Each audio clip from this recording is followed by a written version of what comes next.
आज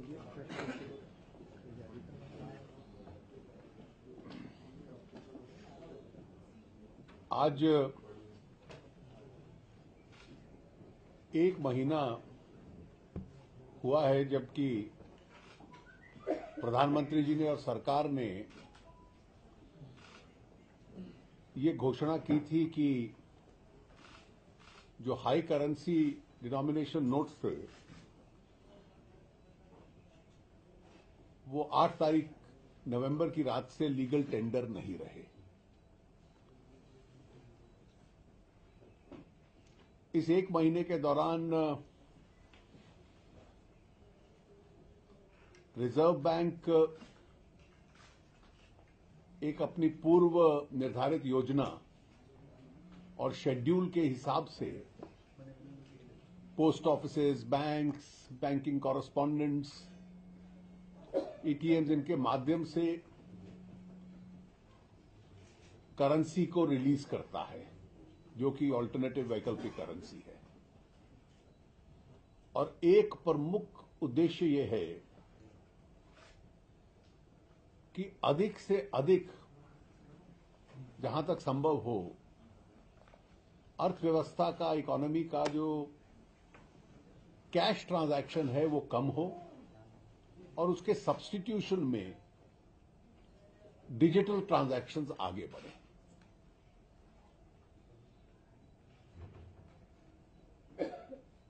कैश के साथ डील करना इसके इकोनॉमिक कॉस्ट भी हैं और पूरे डेमोक्रेटिक सिस्टम में भी इसका एक कॉस्ट है जो इनबिल्ट है। कुछ कॉस्ट अपेरेंट है, कुछ इनबिल्ट है।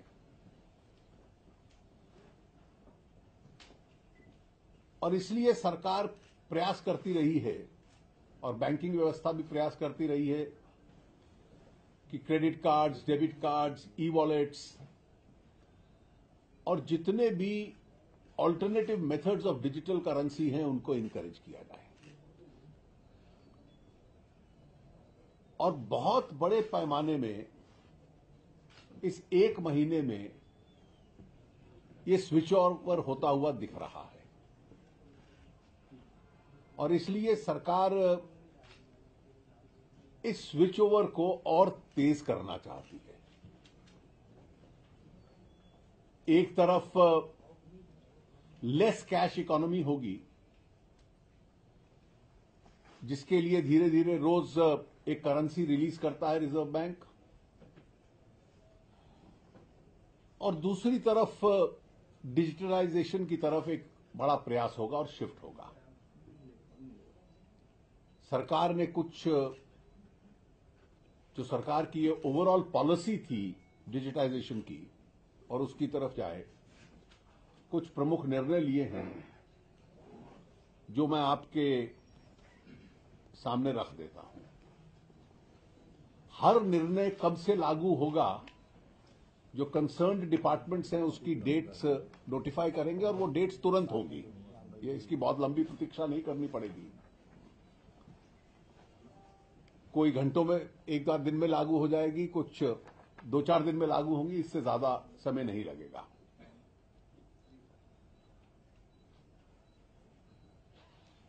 ₹4.5 करोड़ कंज्यूमर्स रोज पेट्रोल और डीजल खरीदते हैं पेट्रोल पंप से और इसकी जो डेली सेल है लगभग 1800 करोड़ रुपए के करीब है।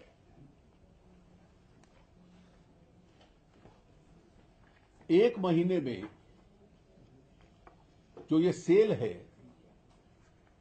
ये 20% डिजिटल पेमेंट से बढ़कर 40% डिजिटल पेमेंट हो गई है। ये लगभग नेशनल एवरेज है। हम लोग चाहते हैं कि ये और बढ़े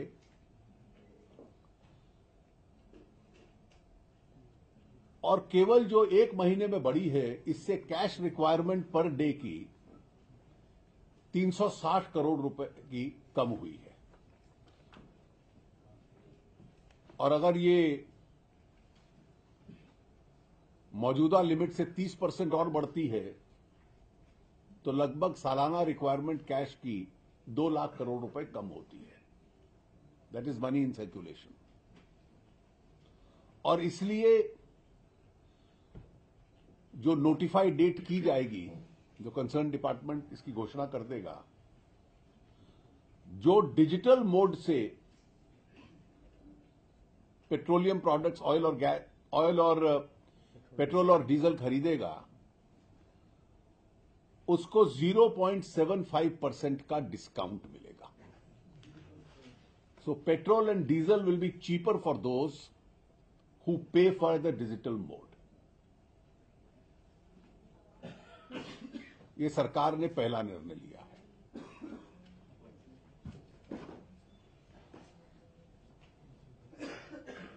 दूसरा निर्णय है कि 1 लाख गांव इस देश में जिनकी पॉपुलेशन 10,000 तक है, उसमें पर विलेज जो सरकार का फाइनेंशियल इंक्लूजन फंड है, उस फंड में से 2 point of sale machines free of cost provide की जाएंगी। There will be 2 point of sale machines provided to every village which has a population up to 10,000 and 1 lakh villages, 1 lakh गांव इस purpose के लिए सिलेक्ट होंगे। ये फाइनेंशियल इंक्लूजन फंड में से इसको सपोर्ट किया जाएगा। और विशेष रूप से जो एग्रीकल्चरल क्रेडिट सोसाइटीज हैं, मिल्क सोसाइटीज हैं, जहां बहुत ज्यादा लोगों की डीलिंग होती है, इस तरह के पॉइंट ऑफ सेल इस डिस्ट्रीब्यूशन के लिए चुने जाएंगे। मतलब अगर एवरेज साइज उस गांव का 7,500 भी हम लोग मान लें, तो इससे लगभग 75 करोड़ लोग उन तक इन पॉस मशीन्स की एक्सेसिबिलिटी पहुंच जाएगी।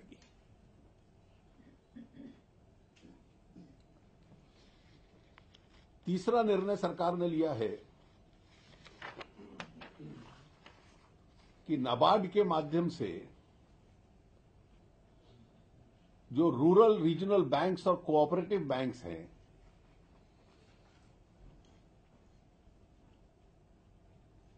वो 4 करोड़ 32 लाख किसान जिनके पास किसान क्रेडिट कार्ड हैं, उनको रुपे किसान कार्ड देगी, जिनके माध्यम से वो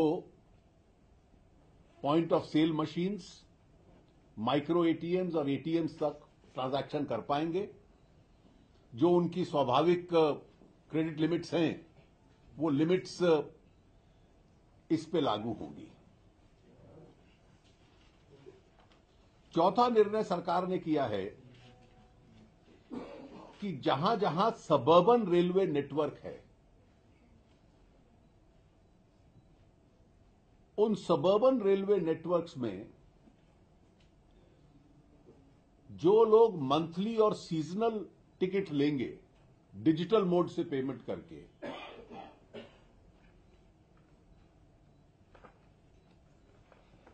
उनको उन टिकट्स पे रेलवेज 0.5% का डिस्काउंट देगी। तो अगर आप डिजिटल मोड से मंथली और सीजनल टिकट लेते हैं तो आपको उसका डिस्काउंट मिलेगा, वो सस्ता रहेगी टिकट।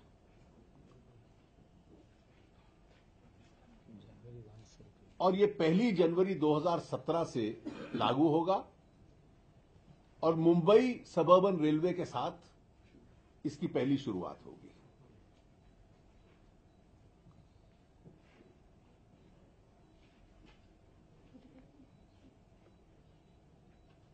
इस देश में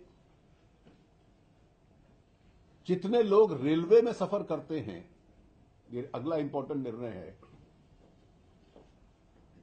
उनमें से 58%, 58%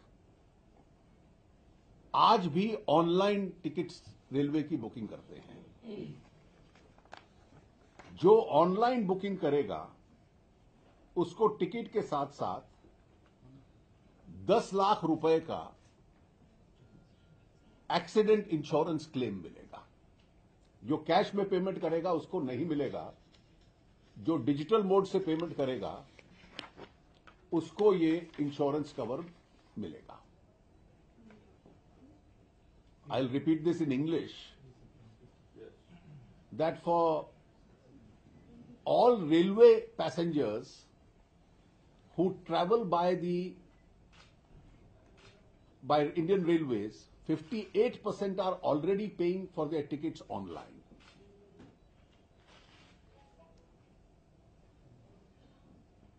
Those who buy tickets online will get a free accident claim insurance of 10 lakh rupees only if they pay by the digital mode. अगला निर्णय भी रेलवेज का है। Railways catering, accommodation, retiring room, ये सब पेमेंट बेस्ड फैसिलिटीज हैं जो railways देता है। जो भी इन फैसिलिटीज के लिए डिजिटल मोड से पेमेंट करेगा उसको रेलवेज 5% का डिस्काउंट देगा। So all other facilities like accommodation, catering and retiring room, which railways charges for, if payment is made by the digital mode, the facility will be 5% cheaper. अगला निर्णय बहुत महत्व का है। पब्लिक सेक्टर इंश्योरेंस कंपनीज जो हैं वो general insurance companies भी हैं और लाइफ इंश्योरेंस में भी हैं। जो डायरेक्टली इन इंश्योरेंस कंपनीज जो सरकारी क्षेत्र की हैं उनके कस्टमर पोर्टल से अपनी इंश्योरेंस पॉलिसीज लेंगे बाय ऑनलाइन पेमेंट। कि पब्लिक सेक्टर इंश्योरेंस कंपनीज जो जनरल इंश्योरेंस में हैं और लाइफ इंश्योरेंस में हैं, जो लोग कस्टमर पोर्टल है उन कंपनीज का, that is the GIC companies, general insurance companies and the life insurance company, अगर वो डायरेक्टली कस्टमर पोर्टल से पॉलिसी खरीदते हैं और उसका प्रीमियम देते हैं, ऑनलाइन पेमेंट करते हैं अगर डिजिटल मोड से, तो उनको 10% डिस्काउंट मिलेगा जनरल इंश्योरेंस कंपनीज के केस में और 8% डिस्काउंट मिलेगा लाइफ इंश्योरेंस के केस में। सो अगर आप if you buy your policy and from the customer portal and pay by the digital mode directly and not by cash, the policy will be, the premium will be 10% less in the case of general insurance and 8% in the case of life insurance.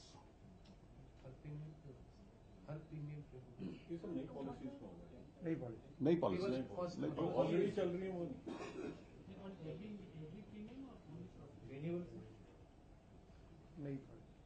New policy sold. on the first policy.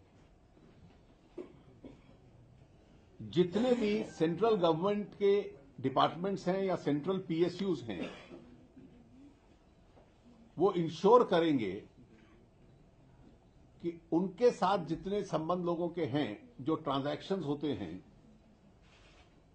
उसमें transaction fees और MDR charges जो digital payment में कई बार involve रहते हैं, उसका बोझ किसी कस्टमर के ऊपर न आए। So if you are dealing with government और PSUs and you make payments on by the digital mode, the transaction fee or the MDR charges, the governments will ensure that these are not leviable. This is from state government? Central PSUs. I've said central government and central PSUs.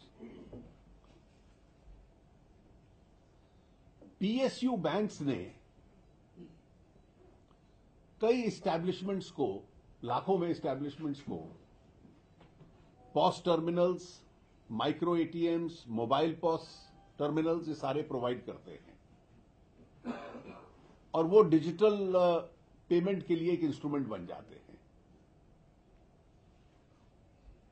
PSU banks ये ensure करेंगे कि इनमें से कोई भी ये सुविधा digital payment की जो प्रोवाइड करेंगे, POS terminals, micro ATMs, mobile POS, उनका जो रेंटल है, किराया है, वो 100 रुपए महीने से अधिक न हो। तो the cap of 100 rupees will be there. आज ऑलरेडी 6.5 लाख machines जो PSU banks ने प्रोवाइड किए हैं, 6.5 lakh machines which have been provided by PSU banks are existing today. More will be provided. So even the existing machines will be entitled to this cheap rent facility. आज मैंने दोनों सदनों में already एक notification सरकार का रखा है कि 2000 रुपए तक की जितनी ट्रांजैक्शंस हैं,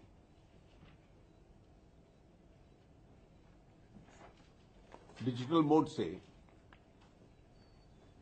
उन पे सर्विस टैक्स नहीं होगा। ये already parliament has been inform today of this. और जो अंतिम निर्णय इस रिगार्ड में है,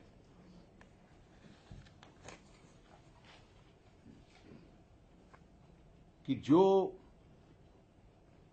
टोल प्लाजास पे, नेशनल हाईवेज में फास्टैग या आरएफआईडी कार्ड्स का इस्तेमाल करते हैं और उनकी डिजिटल पेमेंट करेंगे,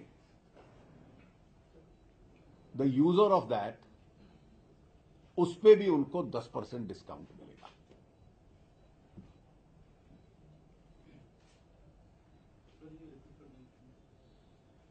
जो नेशनल हाईवेज पे जितने टोल प्लाजास हैं,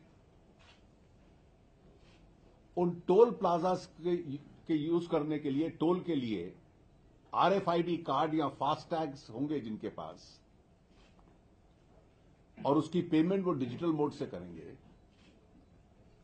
तो उनको वो 10% डिस्काउंट यानी सस्ता मिलेगा। Cash will cost, the cash cards will cost more than the digitally paid cards. तो ये 11 इंपॉर्टेंट डिसीजंस हैं जो सरकार ने आज लिए हैं। वैसे ये लगभग तुरंत लागू हो जाएंगे। उसके जो औपचारिक नोटिफिकेशंस या ऑर्डर्स हैं, उस दिशा में कंसर्न विभाग इसको इशू करेंगे। और इसके पीछे जो उद्देश्य है वो यही है कि जो मौजूदा स्थिति में कैश के स्थान पर डिजिटल ट्रांजैक्शंस पे सरकार का एम्फेसिस है, इसके माध्यम से उसको और तेज किया जाए। We want to catalyse that whole process. Sir, there are 11 announcements that you have made, sir. How much lesser cash will now be, used through all these announcements? You see, Is there any assessment that the government has made? You see, we are now using, we were using as of 8th November, excessive amount of cash and a very, very limited amount of digital transactions. As I mentioned in my opening comment, there is a cost of transacting in cash. And that cost of transacting in cash has to be borne by the economy. It has also to be borne by the political system. These are costs which are visible, these are costs which are invisible. Excessive cash can also lead to a lot of malpractices. And therefore, in the long run, we are using this also as an opportunity to move towards digitization. Now, in almost industry after industry, service after service, the feedback we are getting is that this movement is quite rapid. Now, how much are we eventually able to stop at? This is a matter of final calculation. I don't want to speculate at the figure. But this will certainly make India into a less cash economy. MDR charge हटाने के बावजूद per transaction ₹15 ले रहे हैं अभी भी। MDR charge हटाने के बावजूद भी 31 दिसंबर तक पेट्रोल पंप पर ट्रांजेक्शन ₹15 ले रहे हैं अभी भी। देखिए, अगर कोई उल्लंघन करता है तो उस शिकायत को हम लोग देखेंगे, मगर अगर कोई उसका वायलेशन करता है तो फिर उसके साथ जो भी कंसर्न ऑयल कंपनीज हैं उस पेट्रोल पंप के साथ डील करेंगी। सर डिस्काउंट बेयर करेगा। How long will the incentives be offered? Is there any end date? No, there is no end date which we are mentioning just now. So who will bear the cost of these discounts? You see, the cost of these discounts will be borne within the by each of the organizations, because most of these discounts are being offered by bodies which are either central government run or are PSU units. Now, how the government deals with each one of them is a matter internal to the government. So will the whole discount also be passed on through private fuel retail outlets, or will this be limited? No, I have said because it's only the PSUs which have taken this decision. The private ones are to decide in the world of competition what they are to do. They are free to sell costlier petrol and face the consequences of the market. So what are the revenue implications of removing service tax below 2,000 rupees? Are there significant costs? I don't think it can be quantified. Not at this moment, but we will there would be a revenue consequence of every decision. Sir, have you Nearly 70% of the transaction are below 2,000. And if you see, since this process has just started, those exact accurate data are not Sir, available. have you thought about encouraging digital payments for funding of political parties? Can I tell you, this would inevitably be a future course.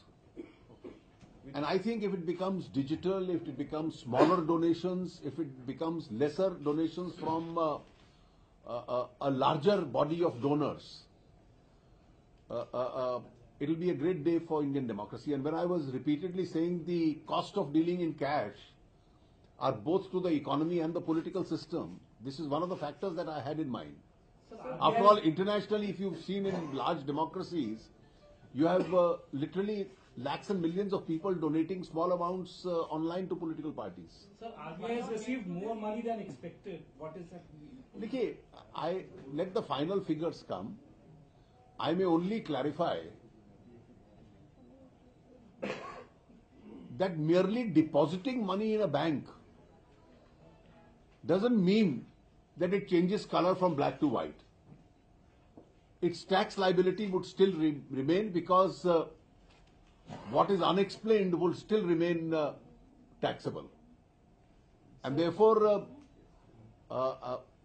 what is deposited in the bank will be closely scrutinized to determine the tax liability on black money. So, sir, are you saying that there is a lot of black money has been deposited in banks? No, I am not saying that, but ultimately it's for the revenue officials of the tax department to determine. The mere fact that money has come into the bank doesn't make it change colors. But sir, would you agree that your claim the Attorney General gave to the court that only you... I am not making stands any, false? Nikki, I am not making any comment on any claim.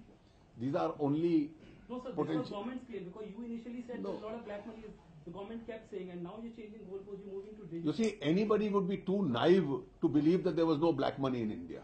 No, sir, but actually the money We is knew, not back. we live in a real world. And therefore, how much of it is there will depend on how much of it is explained and how much is not explained.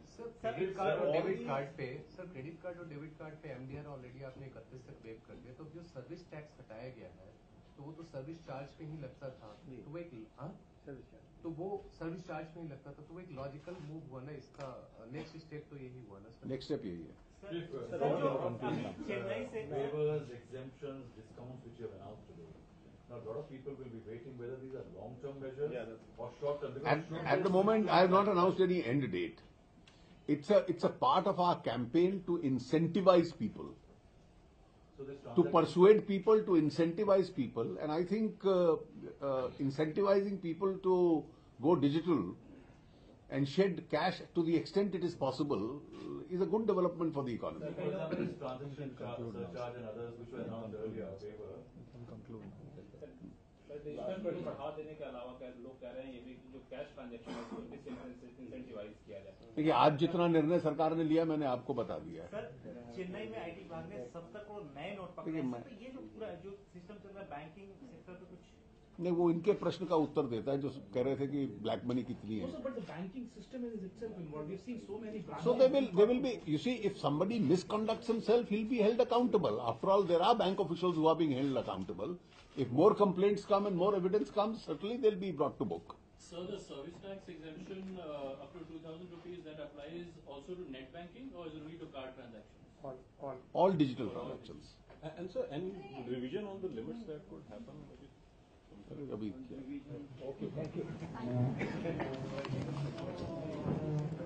Malik साहब, उसमें छोटा सा correction है। अच्छा, तो उसको release मत करिए अभी मैं फिर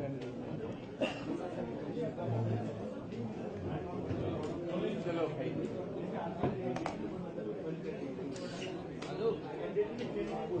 वाकई में खबरों का बात हुआ, गलत नहीं।